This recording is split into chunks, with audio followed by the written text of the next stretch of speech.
السلام عليكم ورحمة الله وبركاته. ازيكم عاملين ايه؟ وحشتوني قوي قوي. النهاردة هبقى معاكم في فيديو مختلف وفي فيديو جديد. النهاردة هنعمل مع بعض روتين الشعر الكيرلي. حبيت اشاركه معاكم، يمكن حد يعني ايه يستفيد، يكون عايز يعمل شعره كيرلي بس ما بيعرفش الخطوات، فنعمله مع بعض ان شاء الله. هو خطواته سهلة مش صعبة، بس هو بياخد وقت شوية، بس النتيجة يعني في الاخر بيبقى شكلها حلو، وفي نفس الوقت بيقعد كام يوم مريحك يعني من التسريح والدوشة بتاعت التسريح، وبالذات للأطفال يعني. فهنبتدي مع بعض زي ما انتوا شايفين كده. هنقسم الشعر وهناخد خصلة صغيرة زي اللي قدامكم كده، وهنبلها كويس. لازم نبلها كويس. هنمسك بخاخة زي دي، نملاها مية كده، ونقعد تغرقي خصلة خصلة كده من الفروة من فوق لغاية الأطراف من تحت، لغاية ما تحس ان هي بتنقط مية. وبعد كده يعني لازم تغرقيها كويس وتبلها كويس، لان حتى لو هي لسه خارجه من الحمام شعرهم بينشف بسرعه. لازم يكون الشعر مش مندي، لا يكون بينقط كده. وبعد ما نتاكد ان هي اتبلت كويس، هنبتدي بقى نجيب الكريم عشان خاطر نرطب الشعر. فانا جبت الكريم، زي ما قلت لكم في الفيديو اللي فات، بزبدة الشيا. لان زبدة الشيا تقيلة، فهي مساماتها واسعة يعني وكده، لان هي الشعر الجاف بيبقى المسامات بينشف بسرعة. ده دليل ان هو جاف والمسامات بتاعته واسعة، فبيشرب اي حاجة بتحطيها بيشربها بسرعة، بسرعة جدا، من غير الفروة ما تستفاد منها. فانتي بتجيبي حاجة للشعر اللي هو مساماته واسعة، تجيبي حاجة تقيلة عشان تثبت شوية، تقعد شوية على الشعر وعلى الفروة عشان ترطبه كويس. لكن لو جبتي حاجة خفيفة، فروة الشعر هتشربه بسرعة، والشعر مش هيستفاد منها يعني. لكن لما تجيبي حاجة تقيلة زي زبدة الشيا، هتثبت على الشعر شوية وهترطبه وتخليه بيلمع كده. هتاخد وقت عقبال ما الفروة تشربه. لكن طبعا عكس المسامات اللي هي الضيقة، المسامات الضيقة مينفعش معاها حاجة تقيلة زي زبدة الشيا. عايز حاجة خفيفة، لان هو بياخد وقت اصلا عقبال ما يشرب اي حاجه اي منتج انت بتحطيه. ف... فممكن من كتر ما هو موجود على الشعر يعمل قشره، يعمل دهون، يعمل كده. فلازم تجيبي حاجه خفيفه للمسامات الضيقه، عشان ايه الفروه تشربها بسرعه. هتقعد شويه ترطب الشعر، وفي نفس الوقت هتشرب بسرعه. فزي ما قلت لكم، جبنا كريم بزبده الشيا، ونحطه كويس. نحط زي ما انتوا شايفين انا كده خصلة صغيرة، وحطيت فيها يعني يعني حتة محترمة، حطيت كذا مرة، على اني عشان الشعر ما يفضل مترطب الكام يوم دول، يفضل مترطب وصحي. وبعد كده وهقعد اعمل اللي هو وبعد كده هجيب الجل برضو، واعمل نفس الخطوات برضو. اقعد ادخل كده الجل والكريم جوه الشعر كويس، جوه الخصلة كويس. وبعد كده هعمل كده، هرفع الشعر بايدي كده لفوق عشان ياخد الشكل الكيرلي، زي ما انتوا شايفين كده بايدي. صوت العصرة ده يأكد لك يعمل كأنه بيتعصر كده، بيعمل صوت.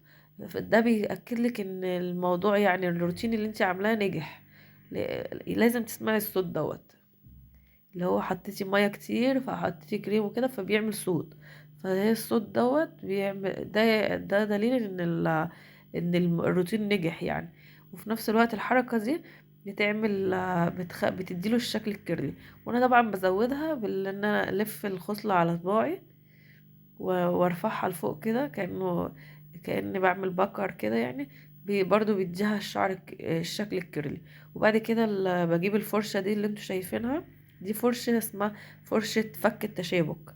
بس الفرشة دي يعني بصي بتسرحي بيها، بتديكي على طول، بتديكي شكل، بتخلي الشعر يبقى كيرلي كده. بصوا، يعني اول ما اسرح بيها الشعر بيبقى كيرلي على طول، بتديله شكل جميل كده. بصوا، اول ما اسرح بيها وتروحي عامله الشعر كده، على طول تلاقيه اترفع لفوق كده وخد الشكل الكيرلي. ففرشة كويسة يعني ان انت تعملي بيها الروتين. وكمان ممكن تعمليه بمشط واسع، بس الفرشة دي كويسة يعني بتدي شكل، بتدي الشعر على طول كيرلي. وهعمل معاكم برضو خصلة تاني.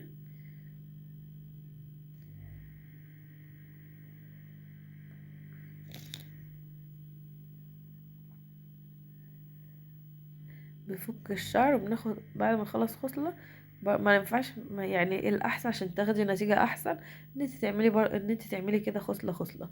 لكن انت لو استعجلتي وزهقتي وعملتي حبة كتار حبة كتار مش هيطلع برضه هيطلع حلو برضه، بس مش هيطلع شكله حلو غير لما تعملي خصلة خصلة، يبقى ايه، يبقى شكله احلى.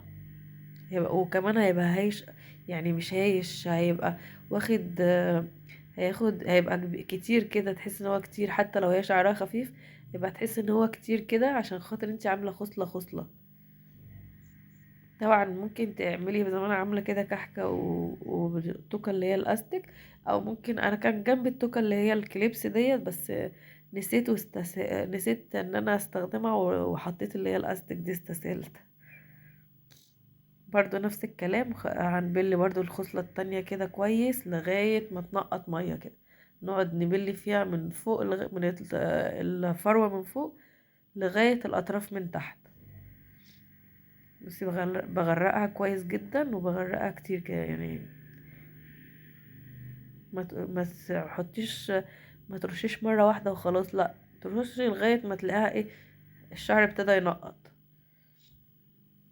وبعد كده برضو هنعمل نفس الكلام، هنجيب هنجيب الكريم ونحط برضو شوية كريم محترمين برضو على الخصلة عشان الشعر يفضل مترطب.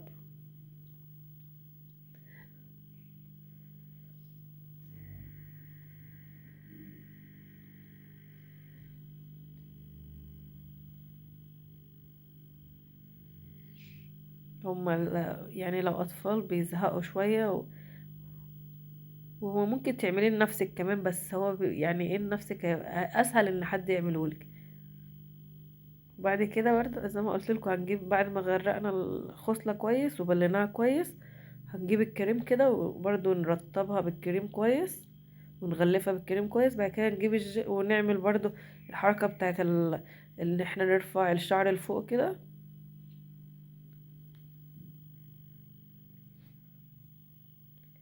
زي ما انتوا شايفين كده، بدخل الكريم جوه الشعر كويس.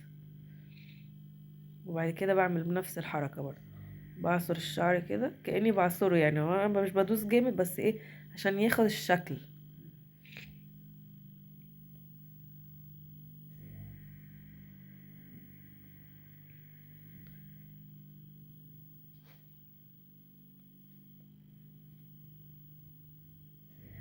اما احط الكريم اعمل نفس الخطوه، بعد ما اعملها كذا مره بحط الجل، وبعمل برضو نفس الخطوه ديت اللي هي اقعد ارفع في الشعر لفوق كده.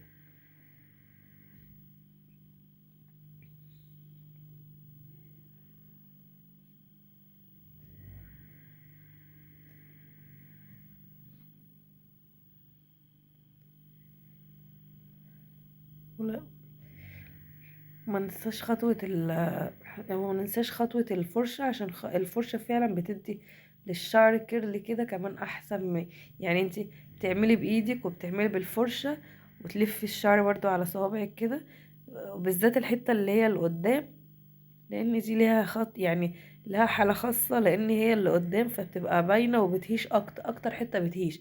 فلازم تعمليها كويس يعني، تلفيها على صباعك كده، تاخدي خصل رفيعة جدا، دي الخصلة دي تخينة كبيرة، لكن الحتة اللي قدام بقى تاخدي خصل رفيعة قوي كده وتعمليهم وتلفيها بقى على صباعك. يعني بتاخد وقت اكتر من الشعر اللي ورا، الحتة اللي هي اللي قدام. فلازم نهتم بقى اكتر حتة، اكتر مكان في الشعر، عشان خاطر هي اللي بتبقى قدام ويبقى الشكل باين منها، وفي نفس الوقت ايه كمان بتهيش بسرعة. فاحنا لازم نهتم بيها ونرطبها كويس ونحط عليها جل كويس ونعمل لها شكل كويس يعني. بصي بعمل بايدي، وبعد كده برفعه لفوق كده بايدي زي ما انتوا شفتوا، ومننساش الصوت اللي هو بتاع العصر ده نسمعه، عشان خاطر ايه نعرف ان الروتين كده نجح. وبعد كده بعمل كمان بالفرشة،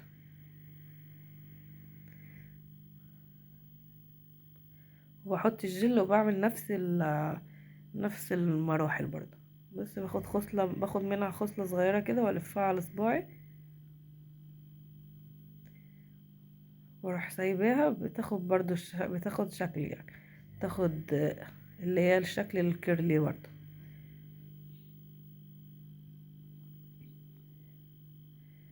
هو والله هو فعلا الموضوع يعني متعب شوية، بس مش يعني ما هو ما بياخدش وقت قوي يعني. يعني ممكن 10 دقايق والله هتخلصي. بس هو ايه، يعني هي النتيجة في الاخر بيبقى شكلها حلو. النتيجة في الاخر بيبقى شكلها حلو، في نفس الوقت تقولي ايه، انا هتعب شوية صغيرين بس هقعد كام يوم كده مستريحة من التسريح والوجع الدماغ بتاع التسريح. بصي بقى الحتة اللي قدام بقى بتعمليها لقدام، تخليها لقدام احسن كمان.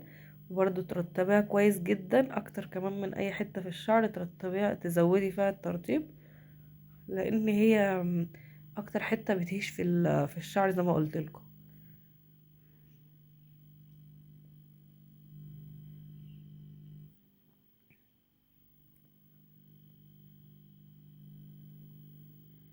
هنعمل برضه نفس الخطوات.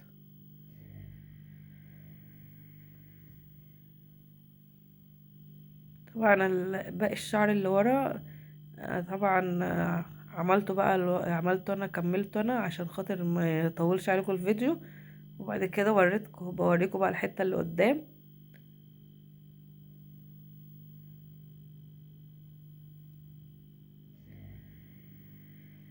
وبنعمل برضو نفس الكلام اللي عملناه ورا، بس بنهتم شوية زيادة بالحتة اللي قدام دي.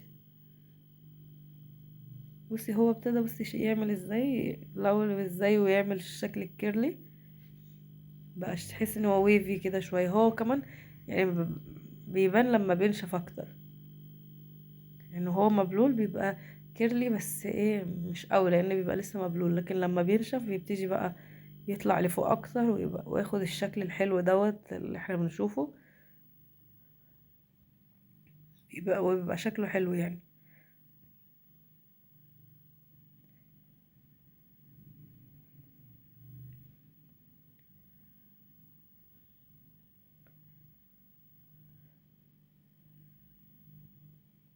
لازم نسلكه كده بالفرشة ونعمل بيها. انا بصراحة لما باجي يعني لما جيت اسلك لها شعرها ما بعرفش اسلك بالفرشة دي. هي حلوة في اللي انت تيجي يعني بعد ما تسلكي بعد ما تسلكي وتعملي تستخدميها في الروتين عشان تديكي زي ما انتوا شايفين كده. بصي عملت الشعر ازاي، تديك الشكل الكيرلي مع كمان الحركات اللي انت بتعمليها بايدك، بترفعي الشعر لفوق وبتلف الشعر على صباعك، الخصلة على صباعك. كل ده بيزود يعني بيزود الشكل اكتر. لكن في التسليك ما حبيتهاش الصراحة، يعني ان انت تسلكي بيها الشعر من الاول. لا، بسلك بمشط او بفرشة تانية. في عندي فرشة خشب بسلك بيها، او مشط او اي حاجة تانية غيرها بسلك بيها، وبعد كده بقى استخدمها في الروتين بقى عادي بيبقى الشعر متسلك. ما بعرفش اسلك بيها، مع ان هي اسمها فرشة فك التشابك، بس أنا مش عارفة ما بعرفش اسرح بيها خالص. هو بس اعمل بيها الروتين بس مش اكتر من كده. هي حلوة في الروتين. بصي بنعمل في الحتة اللي قدام باخد خصر رفيعة، عكس اللي ورا كنت باخد خصلة كبيرة شوية، لكن هنا باخد خصلة رفيعة واقعد اعمل خصلة خصلة. يعني لازم تهتمي بالحتة اللي قدام اكتر، لان هي اللي باينة اكتر.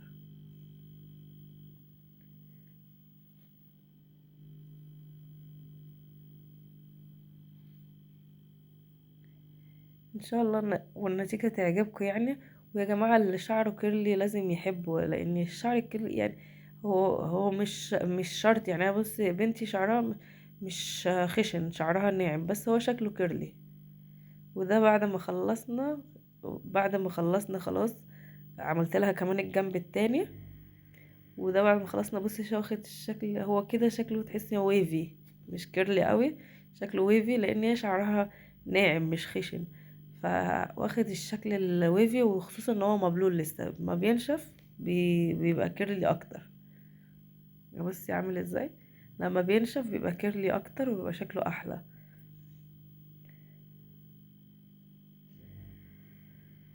يعني النتيجة ان شاء الله تعجبكم. وده بصي ده تاني يوم. تاني يوم بصي شكله عامل ازاي. تاني يوم وراح على المدرسة. كان بصي صورتها، شكله كان جميل قوي. بصي شكله يعني يستحق التعب ان انت تتعبي شوية، بس شكله بيبقى حلو يعني، بيبقى لذيذ شكله في الاخر. يا رب يكون الفيديو عجبكم يا رب، وتكونوا استفدتوا منه، وهتوحشوني ان شاء الله لغاية ما اشوفكم في الفيديو اللي جاي.